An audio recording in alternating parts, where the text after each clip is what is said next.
All right. So I'm out here sitting in in the park on the Amazon path drinking my coffee. Oh yeah. And I thought I would read you all a little bit of briefle, set little bits and pieces of what I me and my because I'm a stupid right winger, so dumb, my dumbness and my dumb Trump, so dumb. So I like making all kinds of notes in my books, and just marking interesting pages and passages that I think are going to be memorable. It doesn't speed up my research, but the thing is, I tend to then remember those things I found so odd. So let me share with you some of these things I found so fascinating about the social evolution of monogamic marriage. So let's see here. Here's one. For so long as men possessed no fundable wealth, marriage tended to remain matrilocal, and the social order matriarchal, except where male dominance was established by brute force. It was the domestication of animals which first placed economic power in the hands of men, since animals appertain to the hunter. This power was commonly used to buy off the claims of women and of their families to the services of husbands. Thus, patriarchal society with patrilocal marriage became established among pastoral peoples. On the other hand, where agriculture was the province of women, developed an important scale without any intervening pastoral stage. The matriarchal order often persisted and has even become accentuated, as in North America. The matriarchal character of society has also been preserved among many African peoples who have remained chiefly agricultural. For example, in Egypt, where pastoral property was never very important.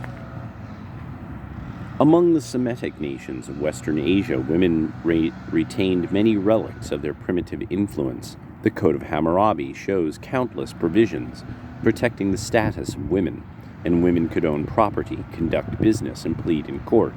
Yet Babylonian society contrasts sharply with that of Egypt, in that the man is more important than the woman, the father than the mother, husband than the wife. Assyrian pictorial art, unlike that of Egypt, scarcely represents a woman. It seems that the development of agriculture in societies originally pastoral, instead of increasing the power of the earth-cultivating woman, accentuate the existing supremacy of the owner's flocks and gave rise to the most pronounced types of patriarchal society. Let's see here. One economic value alone was left to woman, her sex. Oh, here we go. No. It was tradition rather than existing economic conditions which favored it. Women had long ceased to be the cultivators of the soil. Their traditional ownership of it had been reduced to a legal fiction. The assured food supply released the men from hunting. The male yoked his oxen to the plow and gradually took over the bulk of agricultural labor. The household crafts, which had hitherto been almost exclusively in women's hands, passed into those of men. The social division of labor found in primitive societies was abolished. Women became economically unproductive and dependent. The contrast between the toiling primitive woman and the idle lady of civilization, which has been mistaken for an indication of the enslavement of the former and the freedom of the latter, indicates just the opposite.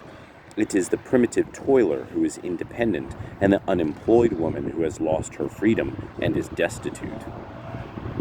One economic value alone was left to woman, her sex.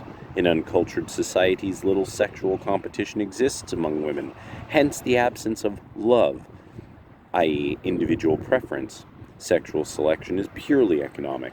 Primitive woman is therefore little disposed to cultivate the arts of fascination, arts which have developed in proportion to the decrease of her value as a worker. The woman who was no longer economically self-supporting became competitive in terms of the only value which remained to her as an instrument of luxury and pleasure.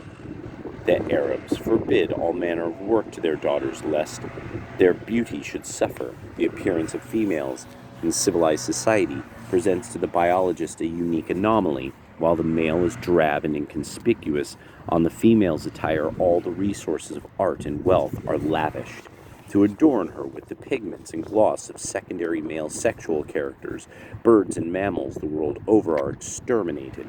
The biological rule is reversed, and so is the primitive relation between the sexes. In the substitution of the patriarchal for the matriarchal social order, simultaneously the sexual instincts of the man become discriminating. Regard for personal attraction, imaginative desire, love, jealousy, all those sentiments which are often regarded as part of masculine sexual instincts, developed in consequence of the revolution wrought by the plow.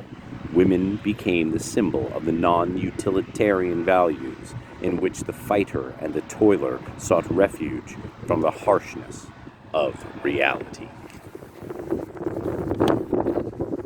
Oh, but there's more. Oh, there's so much more, sports fans. Biologically. Oh, wait.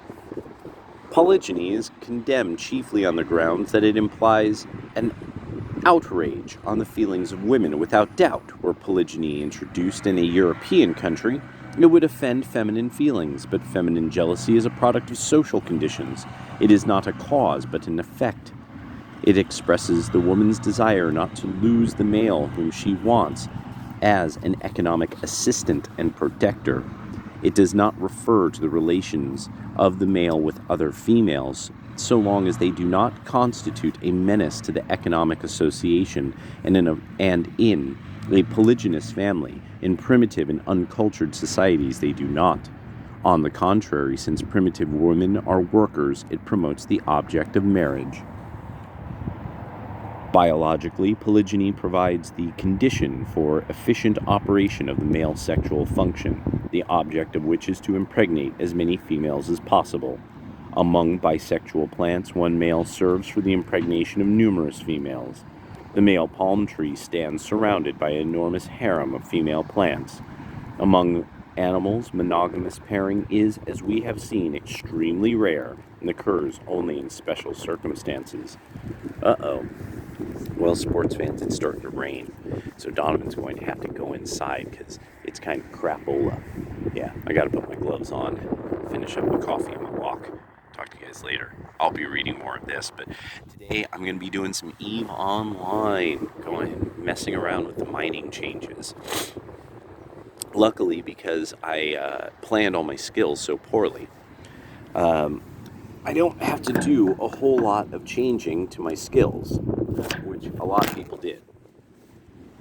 A lot of people had to really jigger around what they were doing and add the new skills. Where is the bag that my book was in? Don't want to lose that.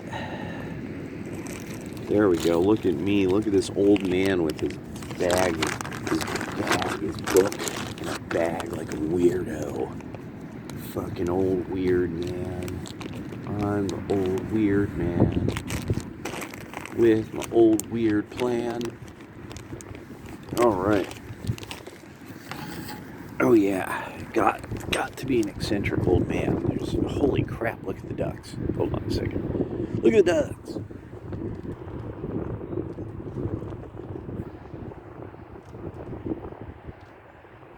Lots of ducks. Oh my gosh, why am I on retard mode? I can't get things in my pockets. My hands are getting too cold. I'm starting to have trouble using them. There we go. Yeah, so I wanted to read that section to you, and I'm going to read other sections to you. Oh shit, they have tires to flip. All right. Good going, football. The Axemen, but they call them the Axe now. They can't call them Axemen because women chop down trees too somewhere. There's a place where they do that, like a lot of them, so that they would be called Axe women. Makes perfect fucking sense. But women love working in the timber industry.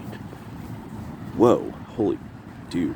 Okay, this was not a good idea. There is so much duck poop around here. This is super gross. Holy crap, dude. Literally. Okay.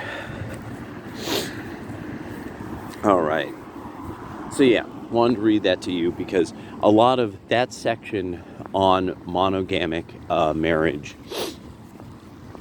monogamic, one of the best things that I found about that chapter is by the end of the chapter, he really puts a bow on marriage by going over the Greek system of marriage and the Roman system of marriage. Where, and so this is where you really get to understand the Christian Reformation of Greek marriage. Yeah, it's because it's like Greek marriage, while like, okay, so the Romans had the system by which we actually still have words for. We have like manus from Rome, and that we think of as like manumission. It really was handing off a daughter, the father handing off a daughter to the next male who would protect her. With the Romans, the entire idea of the wife was for breeding purposes, almost nothing else. Breeding and work. Then with, but you would have, and there was various forms of marriage, like tiers, and one of the main reasons for this was that the patricians, the landowners, the male landowners, they wanted to make sure that they could properly, legally pass their possessions on. And so it actually was kind of interesting because he gets into how with the Roman system of marriage, trying to guarantee that you had male heirs who could inherit land, the reason why you had to do this was because of the ancient system of how women owned the land. And that passing land on has always been an issue, and he really got into this a lot. He's like, it's always in the woman's name throughout all of ancient history. So male inheritance becomes this very important point of who your mother is. And hence then the ancient Jewish laws about that you have to have a mother who is Jewish to be considered Jewish. That it's actually the ancient law of inheriting through the mother's line. To the point that we see this to this very day in Saudi Arabia. In Saudi Arabia, one of the biggest issues that has come up over recent times is Prince Mohammed bin Salman. Prince Mohammed bin Salman is bin Salman, not bin Saud, if I remember. That he should, I believe, be bin Saud, or no, I'm sorry. Yeah, bin Saud. Right? I'm forgetting that. I'm forgetting my Western Asian languages. Because the whole point is that Mohammed bin Salman should not be able to be prince of Saudi Arabia right now. Technically, his brother, the one who there's lots of photos of him. He has some type of nervous disorder of some sort, like he has a twitch. He's also notoriously known as like the sort of the cool partying Saudi prince is what he was sort of known for historically. But the bin Salman controversy shows the ancient way that people inherited land. Because Mohammed bin Salman is actually in the father's line of descent.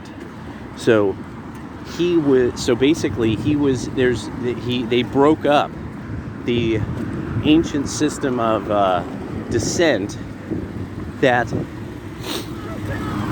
it seems like this would seem weird, but that Islam preserved that type of line of descent, where by like the time you see the way that Christians adopted the Roman system of marriage, that you actually then have a system that threw out the ancient idea of inheriting through the mother's line. But when you see the difference between how Roman, Greek, and then what the Christians adopted as far as marriage, that's what you see is the big difference. Where ancient Greece, you never saw a man's wife. She could not go outside. Ancient Greece, women had we couldn't even think of it as not having rights. It was almost like they didn't exist. It was like, yeah, ancient Greek marriage was like owning a farm animal. Roman ancient marriage was different. It was a different thing. And even though it also was basically that your wife and child and children were fundamentally a type of possession, to the point that the term that we actually even used for the Roman system of marriage actually is related to our words for possession. Pater, postus.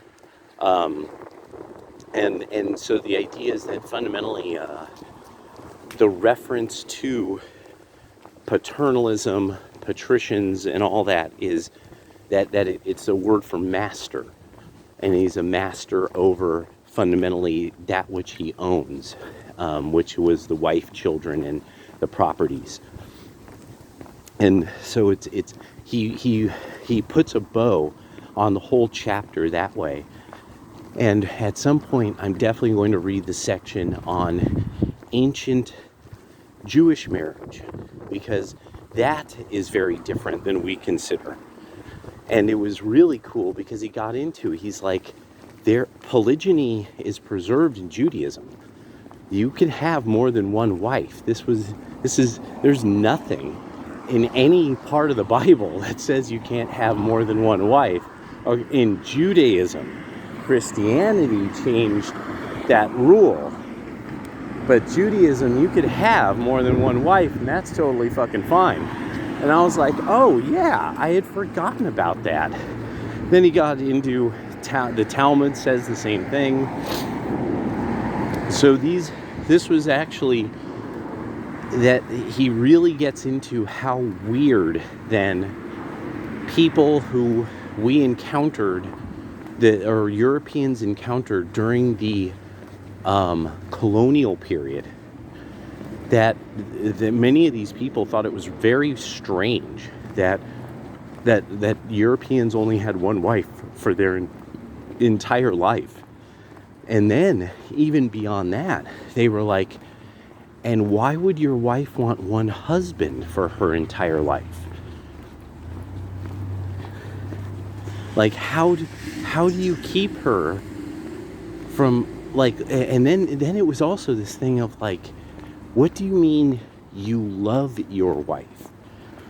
Like, that colonial peoples that we encountered, like, could not grasp why this was this very important concept for us in the Christian West, that you actually have some form of deep affection for your wife, where that doesn't matter as much to almost any other group of people on the planet. That is far more this thing of, no, this is like a transaction. This is economic. You need your tribe needs kids. Your family needs children, or your name will die. You need help around the house. That's why you have a wife. And The love thing, that's us. That's entirely the Western. It's entirely us in America and especially like the Anglosphere and stuff like that. That's us. And he gets into, you see this pop up, but this is also why into my lifetime saying to people don't get married for love was an actual saying. It was a real thing that was super old when I was a kid. So it was that marriage is a practical thing, and the idea of love child and stuff like that, that this was a very different concept. Yeah, so just some stuff I thought I'd share later.